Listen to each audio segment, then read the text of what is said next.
তো আজকে আমাদের আলোচনার বিষয় হলো অ্যাসাইনমেন্ট ১। ২০২১ সালের এইচএসসি পরীক্ষায় অংশগ্রহণকারী শিক্ষার্থীদের জন্য এই অ্যাসাইনমেন্ট। তা এই অ্যাসাইনমেন্ট ১-এ একটু আপনারা লক্ষ্য করলে দেখতে পারবেন এখানে প্রথম অধ্যায়ের ব্যবসার মৌলিক ধারণা এই অধ্যায় থেকেই অ্যাসাইনমেন্টটা করতে বলা হয়েছে। কত নম্বর অধ্যায়? ১ নম্বর অধ্যায়। নাম কি? ব্যবসার মৌলিক ধারণা। এখানে দেখেন কি সম্পর্কে অ্যাসাইনমেন্ট করতে বলা হয়েছে। এখানে কি লেখা আছে দেখেন, একটি দেশের অর্থনৈতিক ও জনগোষ্ঠীর জীবনযাত্রার মান উন্নয়নে মুখ্য চালিকা শক্তি হলো ব্যবসায়। উক্তিটির তাৎপর্য বিশ্লেষণ। আমি আবার বলছি, একটি দেশের অর্থনৈতিক ও জনগোষ্ঠীর জীবনযাত্রার মান উন্নয়নে মুখ্য চালিকা শক্তি হলো ব্যবসায়। উক্তিটির তাৎপর্য বিশ্লেষণ। এখানে দেখেন নির্দেশনা দেওয়া আছে। নির্দেশনার ঘরে একটু দেখেন, নির্দেশনার ঘরে যা লেখা থাকবে সেই অনুযায়ী এই অ্যাসাইনমেন্টটা ফুলফিল করতে হবে। আমার অ্যাসাইনমেন্টে যেই কথাগুলো লেখা আছে সেই অনুযায়ী এই জিনিসগুলো ভিতরে থাকতে হবে। এখন যে নির্দেশনাগুলো আমি বলবো সেই জিনিসগুলো এই অ্যাসাইনমেন্টে থাকতে হবে। নির্দেশনাগুলো একটু দেখেন, এখানে লেখা আছে ব্যবসায়ের ধারণা উদাহরণসহ ব্যাখ্যা করতে হবে। ব্যবসায়ের ধারণাটা কি করতে হবে? উদাহরণসহ ব্যাখ্যা করতে হবে। এর পরেরটা দেখেন, ব্যবসায়ের আওতা বর্ণনা করতে হবে।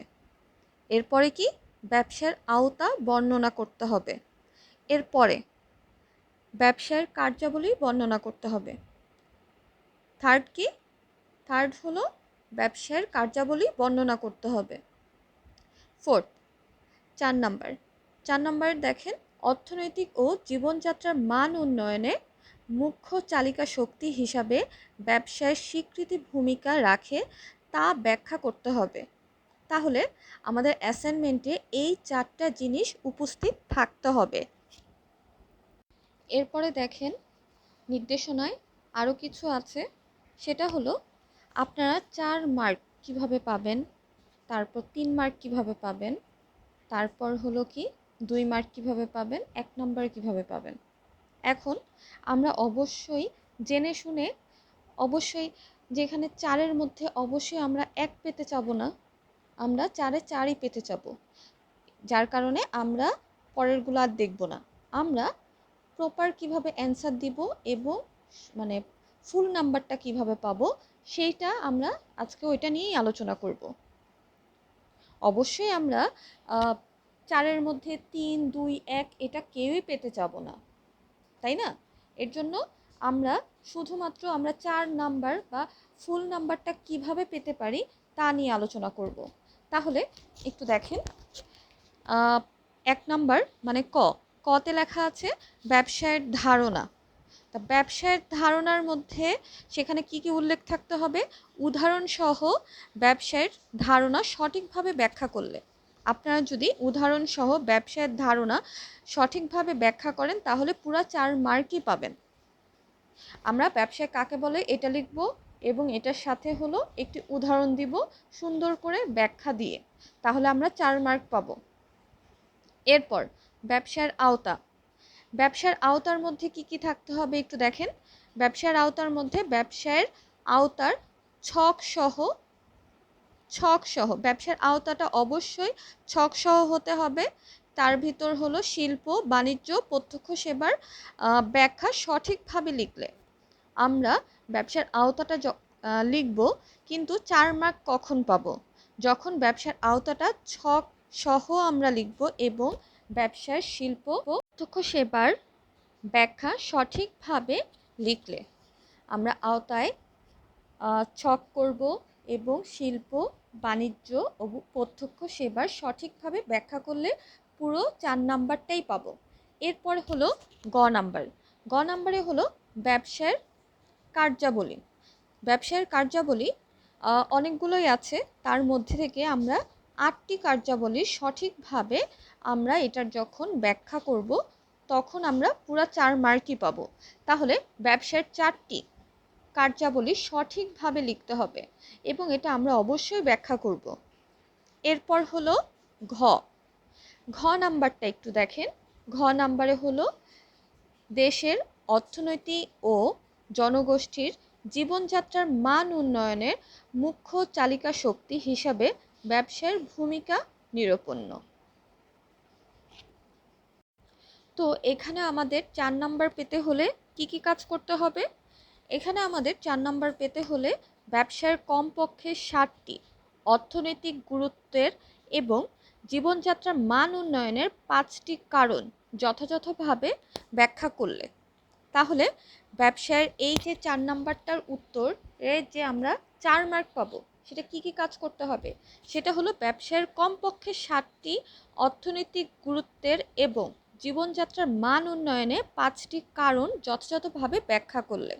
তাহলে আমরা জানতে পারলাম যে অ্যাসাইনমেন্টে কি সম্পর্কে আলোচনা করতে বলা হয়েছে এবং এর নির্দেশনায় কি আছে এবং নির্দেশনায় আমরা কি কাজ করলে আমরা ফুল মার্ক পাবো সেই সম্পর্কেও বলা হয়েছে।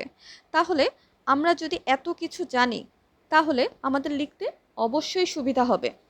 এখন আমরা পরবর্তীতে আমরা এখন কিভাবে লিখব, আমরা এতক্ষণ জানলাম যে কি কাজ করলে কিভাবে আমাদের রেজাল্ট বা আমাদের অ্যাসাইনমেন্টের নাম্বারগুলো বাড়বে তা জানলাম। ফ্রন্ট পেজটা অবশ্যই আপনারা কলেজ থেকে সংগ্রহ করবেন। ফ্রন্ট পেজটায় আপনারা কলেজ থেকে সংগ্রহ করে সঠিকভাবে সেখানে আপনারা সব কিছু উল্লেখ করবেন। তারপর এখানে দেখেন আপনারা একটা ফার্স্ট পেজে সেটা কি লিখবেন? ব্যবসায় সংগঠন ও ব্যবস্থাপনা, তারপর ক্রমিক নং, আলোচ্য বিষয়, পৃষ্ঠা নাম্বার এটা আসলে আপনাদের এতটা দরকার নেই, এটা না লিখলেও হবে। এখানে দেখেন 1 নাম্বার কি? ব্যবসায়ের ধারণা, 2 নাম্বার হলো ব্যবসায়ের আওতা, 3 নাম্বার হলো ব্যবসায়ের কার্যাবলী, 4 নাম্বার দেশের অর্থনৈতিক জনগোষ্ঠীর জীবনযাত্রার মান উন্নয়নের মুখ্য চালিকা শক্তি হিসাবে ব্যবসায়ের ভূমিকা নিরূপণ করো। আপনাদের সামনে যে অ্যাসাইনমেন্টটা দেওয়া আছে আমি সেই অনুযায়ী আপনাদের লেকচার দিব, কিন্তু সেই অনুযায়ী যে আপনারা পুরো কপি করবেন এটা তা হবে না।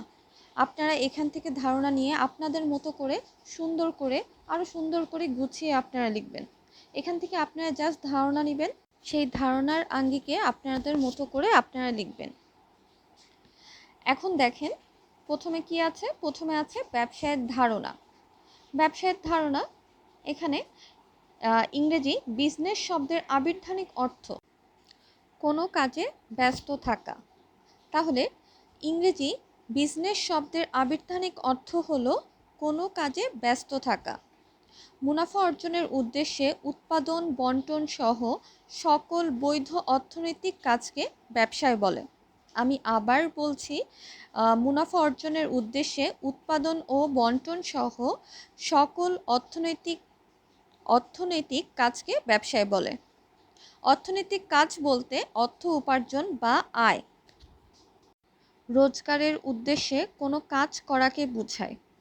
আমি আবার বলছি, অর্থনৈতিক কাজ বলতে অর্থ উপার্জন বা আয় রোজগারের উদ্দেশ্যে কোনো কাজ করাকে বোঝায়। কোনো কাজ অর্থনৈতিক সংশ্লিষ্ট হলেই তাকে ব্যবসায় বলা যায় না। ওই কাজ করার পিছনে অবশ্যই মুনাফা অর্জনের উদ্দেশ্য তেমনি থাকতে হবে আইনগত বৈধতা। আইনগত বৈধতা ছাড়া কোনো ব্যবসায়ী কি ব্যবসা তাকে পুরোপুরি তাকে ব্যবসা বলা যাবে না। আইনগত বৈধতা যদি না থাকে, সে মুনাফা অর্জনের উদ্দেশ্য হলো, সব কিছুই হলো, ঝুঁকি থাকলো, কিন্তু তারপরও আমি তাকে কি বলতে পারবো না? তাকে ব্যবসায় বলতে পারবো না। কারণ কি? সেটা আইনগত বৈধতা নেই। তা অবশ্যই মুনাফা অর্জনের উদ্দেশ্যে যেমনি থাকতে হয় তেমনি তা আইনগত বৈধতাও থাকা আবশ্যক। ব্যবসার ক্ষেত্রে উৎপাদন সংশ্লিষ্ট কাজে শিল্পের মাধ্যমে ওই বন্টন সংক্রান্ত কাজ বাণিজ্যের মাধ্যমে সম্পূর্ণ হয়। তাই মুনাফা অর্জনের উদ্দেশ্য শিল্প বাণিজ্য ও এর সহায়ক সকল কাজকেই বলা হয় কি? ব্যবসা। ব্যবসায় প্রাচীন যুগ থেকে এই বাঙালিরা করে আসছে। শুধু বাঙালি যে তা না, সব দেশই করে আসছে। শুধু যে বাঙালিরাই যে ব্যবসা করে আসছে তা না, এই ব্যবসাটা একটি প্রাচীন কাজ। অনেক প্রাচীন যুগ থেকেই এই ব্যবসাটা চলে আসছে। তাহলে আমরা এখানে বাঙালিটা উল্লেখ করব না। ব্যবসা একটি প্রাচীন যুগ থেকে চলে আসছে। এর মাধ্যমে এর মাধ্যমে মুনাফা অর্জন করা সম্ভব হয়। তাহলে ব্যবসার মাধ্যমে মুনাফা অর্জন করা সম্ভব হয়। এরপর আমরা একটি উদাহরণ দিব। উদাহরণটা দেখেন, যেমন সমীর শেখ যদি পরিবারের খাবার প্রয়োজন মেটাতে চাল, ডাল, তরিতরকারি উৎপাদন করে, তবে তার এই অর্থনৈতিক কাজটি ব্যবসায় হবে না। তাহলে এই সমীর শেখ যদি তার পরিবারের খাবার জোগাড়ের জন্য বা খাবারের প্রয়োজন মেটানোর জন্য চাল, ডাল, তারপরে তরিতরকারি উৎপাদন করে, তাহলে কি এটা অর্থনৈতিক কোনো কাজ হবে? না, এটা অর্থনৈতিক কোনো কাজ হবে না। নিজেদের হলো প্রয়োজন মেটানোর জন্য তারা যে কাজটা করছে, এটা কোনো অর্থনৈতিক কাজ না। কিন্তু কিন্তু তিনি তিনি বিক্রয়ের উদ্দেশ্যে উৎপাদন করেন এবং তা থেকে লাভের আশা করেন, তবে তার এই কাজকে বলা হবে কি? তখন তার এই কাজটাকে বলা হবে হলো ব্যবসা। এবং কোনো ব্যবসায়ী যদি চোরাই পণ্য কিনে বিক্রয় করে, তবে তার এই কাজটি বৈধ না হয় তাও এটি ব্যবসার পর্যায়ে পড়বে না। আমি সবই করলাম, আমার অর্থনৈতিক কাজের মতো করলাম, তারপরে হলো আমার প্রয়োজন বা অভাব আমি মিটালাম, কিন্তু এটা কি বৈধ যদি না হয়, তাহলে এটা কি ব্যবসার পর্যায়ে পড়বে না। এটি ব্যবসার পর্যায়ে পড়বে না। ব্যবসায়ী হতে হবে এমন, যার মাধ্যমে মুনাফা অর্জন হবে এবং বৈধও হতে হবে। তাহলে আমি কথাটা আরেকবার রিপিট করছি, যে যার মাধ্যমে মুনাফা অর্জন করা যাবে এবং বৈধ হবে, তাই হলো ব্যবসায়। একটি ছকের মাধ্যমে আমরা সেই জিনিসটা উপস্থাপন করব। দেখেন, আপনারা একটু দেখেন এখানে আমি কিভাবে এটা করেছি। সেটা হলো ব্যবসার এই ছকটা, প্রথমটা দেখেন অভাববোধ। প্রথমে আমরা এটা কি অভাব, আমরা আমাদের নিজেদের কাছে একটা অভাববোধ মনে হবে। এরপর হলো পণ্য ও সেবা উৎপাদন।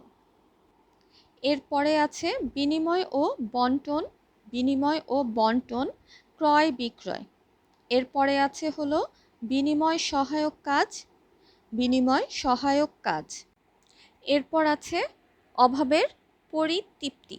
তাহলে এই উপস্থাপনায় আমরা কি এখানে দেখলাম?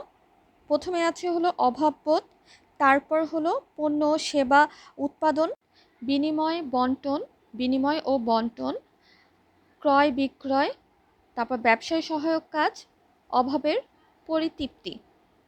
তাহলে আমরা এই ছকটা এখানে উল্লেখ করব। আর হলো ব্যবসায়ের সাথে অবশ্যই ঝুঁকি অঙ্গাঙ্গিভাবে জড়িত। অবশ্যই ব্যবসা করতে গেলে ঝুঁকি থাকবেই। এখন যে ব্যবসা আমরা হঠাৎ করে মনে করলাম যে একটা ব্যবসা আছে, যেই ব্যবসাটা হলো সবসময় লাভ হবে, এমন কোনো কিছু না। ব্যবসা করতে গেলে সেখানে ঝুঁকি বিদ্যমান, ঝুঁকি থাকতেই হবে। ক কিভাবে লিখতে হয় এতক্ষণ আমরা তা জানলাম। এখন আমরা জানবো খ। খয় বলা হয়েছে হলো ব্যবসায়ের আওতা। তা ব্যবসায়ের আওতা লেখার আগে কিছু আমরা লিখে তারপরে হলো সেই ছকটা আঁকবো। ব্যবসায়কে শিল্প এবং বাণিজ্যের সমষ্টি গণ্য করা হলে ও সমাজে প্রত্যক্ষ সেবা ক্রয় বিক্রয় বর্তমানকালে গুরুত্বপূর্ণ আরেকটি অর্থনৈতিক কার্য হিসাবে বিবেচিত। এই ব্যবসায়ের আওতা নিম্নে রেখাচিত্রের মাধ্যমে উপস্থাপন করা হলো। আমাদের প্রশ্নে বলা হয়েছিল যে ব্যবসায়ের যে আওতার চিত্র অবশ্যই দিতে হবে। সেই চিত্রটা দেখেন আপনাদের স্ক্রিনে আছে। সেটা হলো ব্যবসাকে আবার 3 ভাগে ভাগ করা হয়েছে, শিল্প, বাণিজ্য আর হলো প্রত্যক্ষ সেবা। তাহলে এই আওতাকে 3 ভাগে ভাগ করা হয়েছে, শিল্প, বাণিজ্য আর হলো প্রত্যক্ষ সেবা। শিল্প কাকে বলে? যে কর্ম প্রচেষ্টা বা প্রক্রিয়ার মাধ্যমে প্রাকৃতিক সম্পদ আহরণ এবং এতে উপযোগ সৃষ্টির মাধ্যমে মানুষের ব্যবহারের উপযোগী পণ্য প্রস্তুত করা হয় তাকে শিল্প বলে। শিল্প উৎপাদনের বাহক আর উৎপাদনের প্রক্রিয়া। কর্মচেষ্টার বিভিন্নতার কারণে শিল্পকে প্রধানত কয়েক ভাগে ভাগ করা হয়েছে।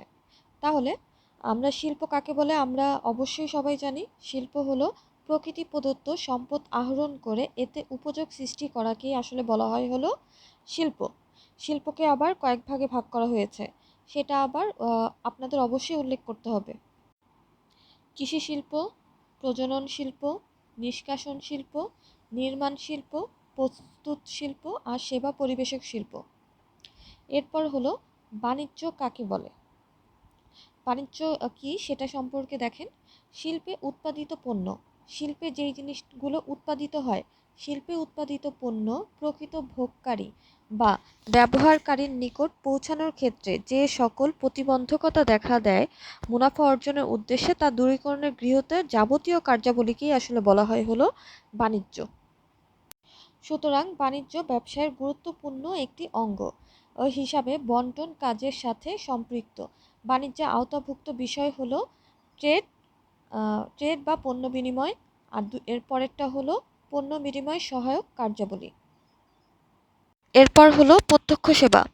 মুনাফা অর্জনের উদ্দেশ্যে গ্রাহকদের প্রয়োজন পূরণের সামর্থ্য কোনো কাজ, সুবিধা বা তৃপ্তি প্রদানকে প্রত্যক্ষ সেবা বলে। ব্যবসায় বর্তমান বিশ্বে সভ্যতার একটি ব্যাপক আওতা বিশিষ্ট অর্থনৈতিক কর্মকাণ্ডের সমষ্টি। মুনাফা অর্জনের উদ্দেশ্যে উৎপাদন, বণ্টন ও এর সহায়ক প্রত্যক্ষ ও পরোক্ষ সকল কাজেই এর আওতাধীন। ব্যবসায় কার্যকলাপকে বাদ দিয়ে তাই বর্তমানকালে মানুষের অর্থনৈতিক কর্মকাণ্ডকে চিন্তাই করা যায় না। যেমন অর্থ উপার্জনের উদ্দেশ্যে স্বাধীন পেশায় নিয়োজিত ডাক্তার, উকিল, প্রকৌশলী প্রভৃতি পেশাজীবীগণ প্রত্যক্ষভাবে সেবাকর্ম বিক্রয় করেন। এদের কাজকে সাধারণভাবে ব্যবসার আওতাধীন মনে করা হলেও প্রকৃতপক্ষে তা সেবা বা বৃত্তি হিসাবে গণ্য করা হয়। তাহলে আমরা প্রত্যক্ষ সেবা সম্পর্কেও জানলাম। তার মানে আমাদের ক্ষয়ের অ্যান্সারও শেষ। তা খ শেষ হয়ে গেলে আমাদের পরবর্তী কি আছে? গ। তাহলে গয়ে বলা হয়েছিল হলো ব্যবসায়ের কার্যাবলী। ব্যবসায়ের কার্যাবলী এবং 8টা খুব সুন্দর করে লিখবেন, ঠিক আছে? এখন কার্যাবলী শুরু করার আগে অবশ্যই কার্যাবলী জিনিসটা কি সেই সম্পর্কে আমরা জানব। মুনাফা অর্জনের উদ্দেশ্যে পণ্য, দ্রব্য ও সেবা কর্মের উৎপাদন, বণ্টন এবং তার সংশ্লিষ্ট যাবতীয় কাজকে আসলে বলা হয় হলো ব্যবসা। প্রথমেই আছে উৎপাদন। উৎপাদন ব্যবসার মূল এবং প্রথম কাজ। একজন ব্যবসায়ী বা শিল্প মালিক বিক্রয়ের উদ্দেশ্যে নিয়ে পণ্য বা সেবা সামগ্রী উৎপাদন করে। উৎপাদন বলতে এক্ষেত্রে বিনিয়োগযোগ্য নতুন উপযোগ সৃষ্টিকে বোঝায়, যা ক্রেতাদের মধ্যে ক্রয় আগ্রহ সৃষ্টি করে। এরপর হলো ক্রয় বিক্রয়। নির্দিষ্ট মূল্যের বিনিময়ে পণ্যের মালিকানা হস্তান্তরের কাজকেই আসলে বলা হয় হলো ক্রয় বিক্রয়। এতে পণ্যের মালিকানা বিক্রেতার নিকট থেকে ক্রেতার নিকট হস্তান্তর হয়। এই ক্রয় বিক্রয় ব্যবসায়ের একটি সহজজাত বা স্বভাবসিদ্ধ কাজ। তাই মুনাফা অর্জনের উদ্দেশ্যে ক্রয় বিক্রয় কার্যকে সাধারণভাবে ব্যবসায়ী হিসাবে গণ্য করা হয়। যেমন একজন উৎপাদক উৎপাদন করতে যে কাঁচামাল সহ নানা উপকরণ যদি ক্রয় করেন, তেমনি উৎপাদিত সামগ্রী অধিক মূল্য বিক্রি করে মুনাফা অর্জনের প্রয়াস চালান। এরপর হলো অর্থসংস্থান। প্রতিষ্ঠানের প্রয়োজন বুঝে কাম্য পরিমাণ মূলধন উপযুক্ত উৎস সমূহ থেকে সংগ্রহ ও কাজের লাগানোর প্রক্রিয়াকে অর্থসংস্থান বলে। বিনা পুঁজিতে ব্যবসায় হয় না।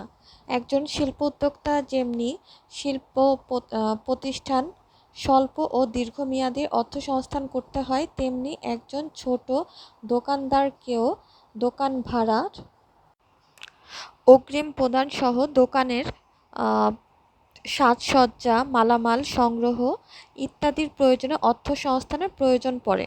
এরপর হলো ঝুঁকি গ্রহণ, তারপর পরিবহন, তারপর গুদামজাতকরণ।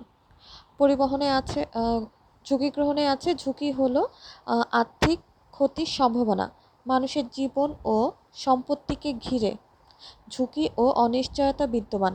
ব্যবসার ক্ষেত্রে এই ক্ষতির সম্ভাবনা অনেক বেশি, যেমন উৎপাদিত পণ্যের মূল্য কমে যেতে পারে, বাজারে আহ, মন্দাভাব সৃষ্টি হতে পারে ইত্যাদি। এরপর হলো পরিবহন। পরিবহন ব্যবসার অন্যতম গুরুত্বপূর্ণ কাজ। উৎপাদন স্থল থেকে ভোক্তার কাছে পণ্য প্রেরণে স্থানগত উপযোগ সৃষ্টির কাজকেই পরিবহন বলে। যেমন বাংলাদেশে উৎপাদিত তৈরির পোশাক যাচ্ছে ইউরোপ, আমেরিকা, বিভিন্ন দেশে। এরপর হলো গুদামজাতকরণ। উৎপাদন ও ভোগের মধ্যবর্তী সময়ের বিনষ্ট হওয়ার হাত থেকে রক্ষা করার জন্য ব্যবসায়ীগণ পণ্যদ্রব্য সংরক্ষণের জন্য যে ব্যবস্থা করে থাকে তাকেই আসলে বলা হয় হলো গুদামজাতকরণ। যেমন মাছ ধরে বরফ বক্সে রাখা হয়, আলু উৎপাদনের পর রাখা হয় কোল্ড স্টোরেজে। তারপরে হলো প্রমিতকরণ, পর্যায়িতকরণ। প্রমিতকরণ আর পর্যায়িতকরণ কি সেটা আপনাদের মোবাইল স্ক্রিনে দেওয়া আছে।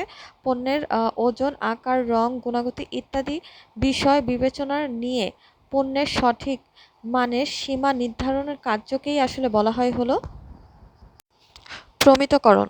যেমন ঢাকার একজন ব্যবসায়ী রাজশাহীতে কয়েকটি আমের বাগান ক্রয় করেন। বাগানের নির্দিষ্ট জাতের আম সংগ্রহ করে পণ্যের আকার, রং বা ওজন অনুযায়ী ছোট, বড়, মাঝারি ভাগে ভাগ করে।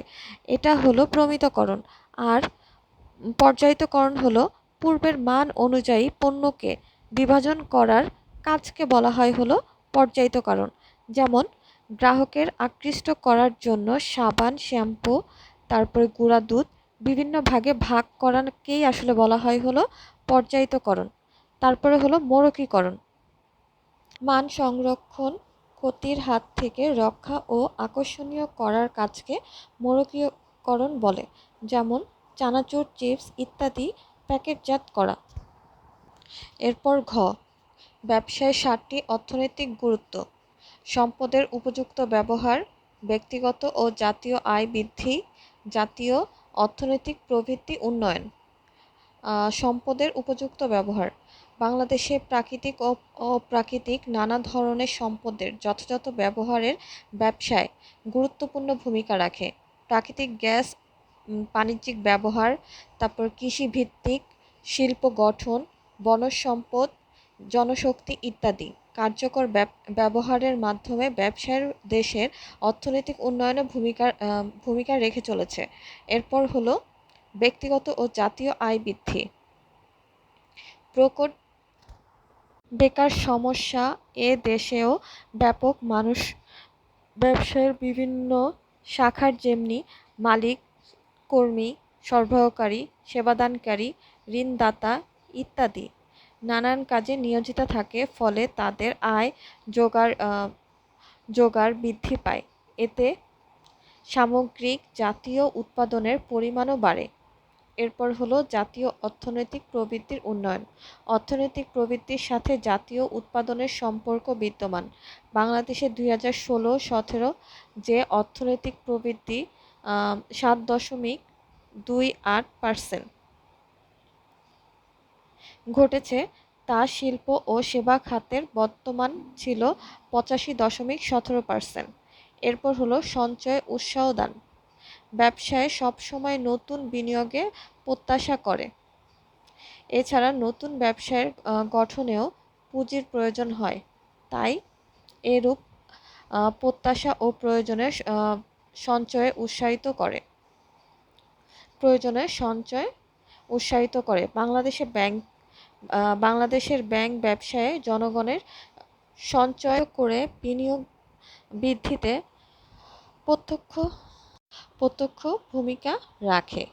এর 5 নম্বর হলো মূলধন গঠনে সদ্ব্যবহার।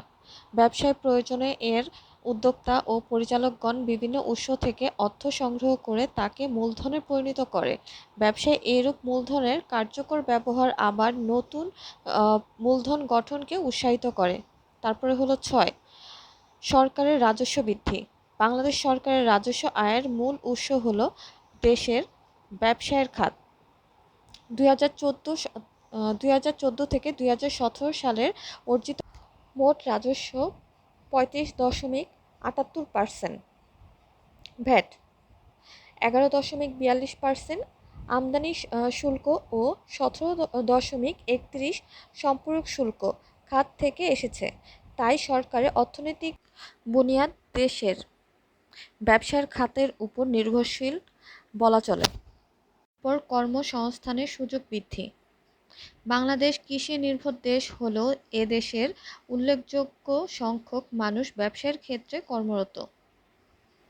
লেবার ফোর্স সার্ভে 2013 অনুযায়ী শিল্প ও সেবা খাতে এদেশের মোট শ্রমিকের 54.90% কর্মরত, যা দেশের বর্ধিত সমস্যা সমাধানে ইতিবাচক ভূমিকা রেখে চলেছে।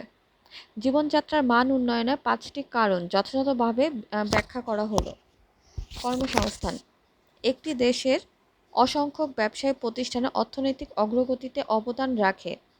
এসব প্রতিষ্ঠানে শত শত লোকের কর্মসংস্থান হয়। সুতরাং ব্যবসার কর্মসংস্থানের মাধ্যমে অর্থনৈতিক উন্নতি যাত্রাপথকে নির্বিঘ্ন করার প্রয়াস চালায়। পণ্য সরবরাহ সমাজে বসবাসরত মানুষের দৈনন্দিন চাহিদা পূরণের জন্য প্রয়োজন মানসম্মত পণ্য, দ্রব্য ও সেবা সরবরাহ নিশ্চিতকরণের মাধ্যমে ব্যবসায় কার্যক্রমে পরিচালিত হয়। পণ্যের মান উন্নয়ন ব্যবসায়ের আধুনিকরণের সাথে সাথে উৎপাদিত পণ্যের মান বৃদ্ধির প্রচেষ্টা চালানো হয়। নির্ধারিত পণ্য গুণে মানে উত্তম হলে ভোগকারীরা যথাযথ উপকৃত হয়। ভোগকারীদের উপকার সমাজের কল্যাণের নামান্তর। এরপর হলো মূল্যের স্থিতিশীলতা রক্ষা। দ্রব্যমূল্য বেশি উঠানামা করলে মানুষের জীবনযাত্রা অসহনীয় হয়ে ওঠে। তাই ব্যবসায় পণ্য মূল্য স্থিতিশীল রাখার জন্য প্রয়োজনীয় ব্যবস্থা গ্রহণ করে। তারপর হলো ব্যাংক ও বিমা। ব্যবসায় প্রতিষ্ঠানের বৃদ্ধির ফলে নিরাপদে লেনদেন এবং ঝুঁকি হ্রাসের প্রয়োজন পড়ে, যার ফলে সৃষ্টি হয় ব্যাংক বিমা এবং বিমা প্রতিষ্ঠানের দেশের মাধ্যমে সঞ্চয় ও মূলধন বিনিয়োগ বৃদ্ধি পায়। অ্যাসাইনমেন্ট পুরাটা খুব ভালোভাবে বোঝানো হলো। আপনারা এই আঙ্গিকে আপনার অ্যাসাইনমেন্টটা খুব ভালো করে শেষ করবেন। এই অ্যাসাইনমেন্ট এই 4টা প্রশ্নের উত্তরই কিন্তু শেষ করে দেওয়া হলো। আপনাদের বাসায় খুব ভালো করে এগুলা লিখবেন।